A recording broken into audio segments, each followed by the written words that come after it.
Doctor صاحب یہ بتائیے کہ کس طرح آپ کو پتہ چلتا ہے کہ اس بندے کے پاس اتنے پیسے نہیں ہیں اور اس کے یہ حالات نہیں ہیں؟ دیکھیں آن دا لائٹر نوٹ آف پاکستان آئے آپ کو شکل دیکھ کے پتہ لگ جاتا ہے. دیکھیں بات یہ ہے ہم لوگوں کو آنےسٹ اور درست سمجھتے ہیں. اگر ایک آدمی آ کے کہتا ہے میرے پاس علاج کے پیسے نہیں ہیں تو ہم اس سے چھان بین نہیں کرتے. ہم انویسٹیگیٹو ایجنسی نہیں ہیں. پاکستان میں اب یہ رواج ہے جی کہ اس سے پوچھتے ہیں تمہارے گھر میں کمرے کتنے ہیں, تمہارا کرایہ کتنا ہے, بچوں کی فیس کتنی ہے, تم بل لا کے دکھاؤ, چیئرمین زکوٰۃ کے. دس از ریڈیکولس, دس از ہیومیلیٹنگ ہیومن بینگس.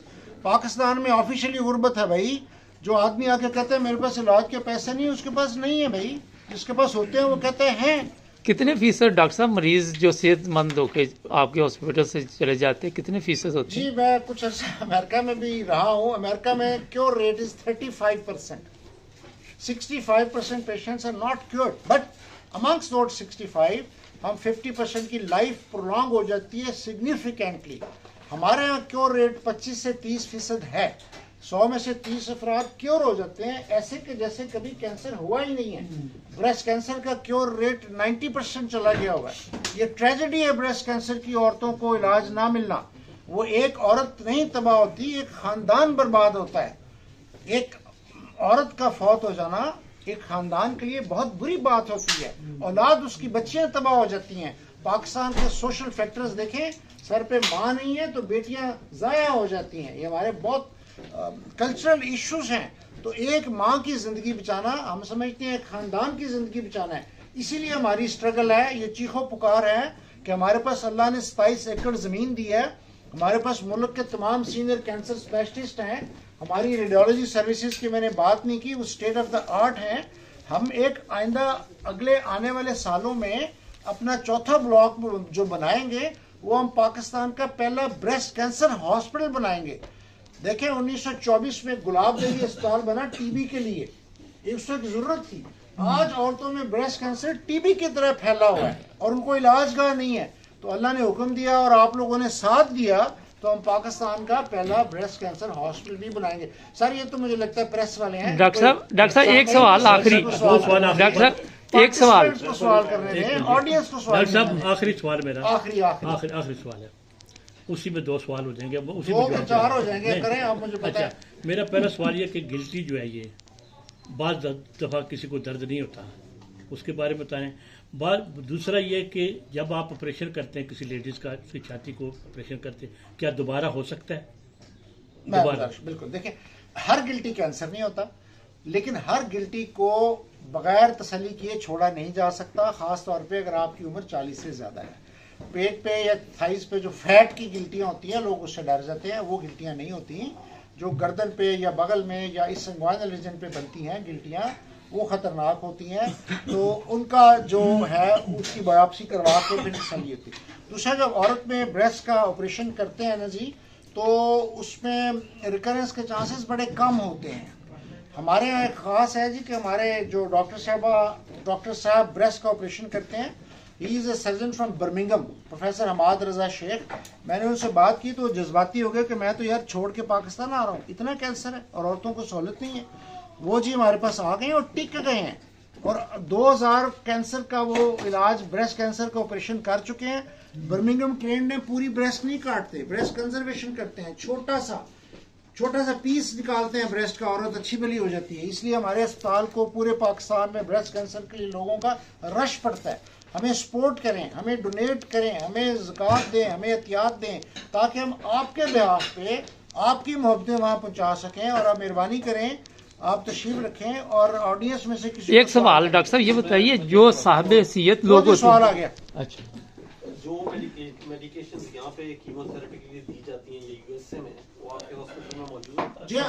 جی ہاں, وہ امریکہ میں بعد میں آفیشلی پہنچتی ہیں, ہمارے یہاں اسمگل ہو کے بھی پہنچ جاتی ہیں. پہلے in Pakistan we get a class treatment, but the problem is کہ جو کیمو تھراپی میڈیسن ہے وہ اتنی ایکسپینسو ہے, اور وہ ہم اس کو چیریٹی ہاسپٹل ہے, ہم پریفر کرتے ہیں کہ کیوریٹیو انٹینٹ سے دیں, صرف اس انٹینٹ سے کہ زندگی 2 مہینے بڑھ جائے. NHS بھی نہیں دیتا, ٹھیک ہے, پیمبرولوزومیب NHS نے نہیں اپروو کی بڑا عرصہ. کاسٹ افیکٹونیس دیکھتے ہیں. تو ہمارے یہاں ہر طرح کی کیموتھراپی اویلیبل ہے، ہر طرح کا ایکسپرٹیز ہے.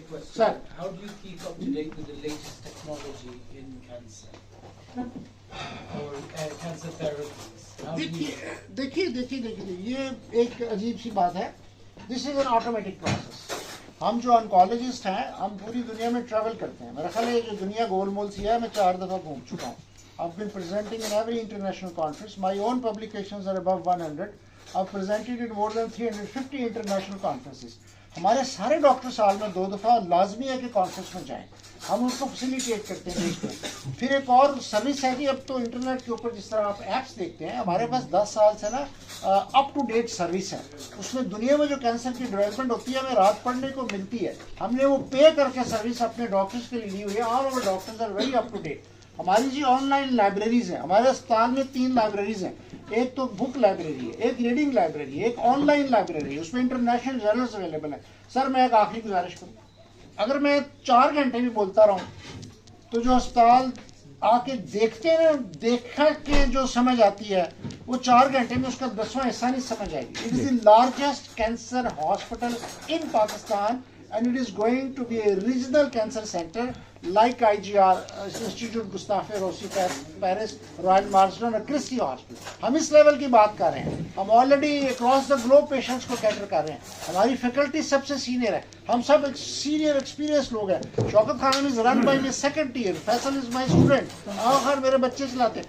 ہم the first oncologist in the country. لیکن بات یہ ہے کہ یہ کوئی اچھی بات نہیں ہے. ہم اپنے تعارف کی بجائے اپنی سروسز بتانا پسند کرتے ہیں کہ we are providing a class services. Doctor صاحب آخری سوال, آپ کا کوئی سوال آخری ہو ہی نہیں یہ آخری ہے.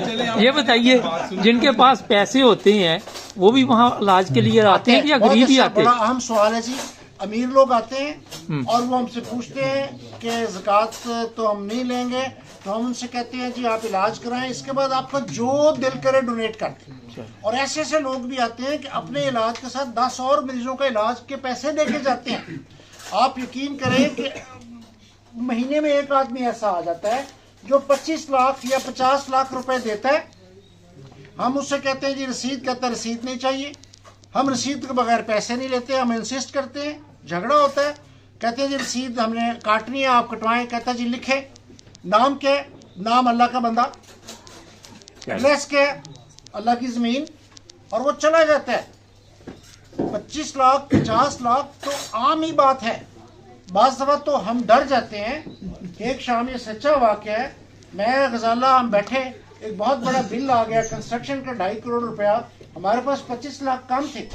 ہم کہہ رہے اللہ تو اپنی جناب چو سونو پیسے دے, دعائیں مانگ رہے ہیں. سارے لوگ بیٹھے, باہر ایک آدمی شلوار قمیض میں چپلی میں بیٹھا ہوا. میں نے اللہ معاف کرے میں نے اگنور کیا کہ شاید کوئی ضرورت مند آیا ہے. تھوڑی دیر بعد میں نے پوچھا یار اس کو 10 منٹ ہو گئے, کیا بات ہے, اس سے پوچھو کیوں آیا ہے. کہتے جی میں نے ڈونیشن دینی ہے. میں نے پھر توجہ نہیں دی. میں نے کہا جی اکاؤنٹنٹ کے پاس لے جائیں. کہتا نہیں جی میں نے ادھر ہی آپ کو دینی ہے. میں کہ دیں. اس نے کیش نکال کے 25 لاکھ رکھ دیا. ہمارے آنسو آ گئے, وہ رونے لگے. میں نے کہا جی آپ کون ہیں, کہتا اللہ کا بندہ. بھاگ گیا. تو بات یہ جی کہ پاکستان میں بہت اچھے لوگ ہیں, اس لیے اچھے لوگ ہیں کہ آپ بھی وہیں سے آئے ہیں نا. چلیں بہت شکریہ اب میں محفل کا اختتام. ڈاکٹر صاحب شکریہ بہت.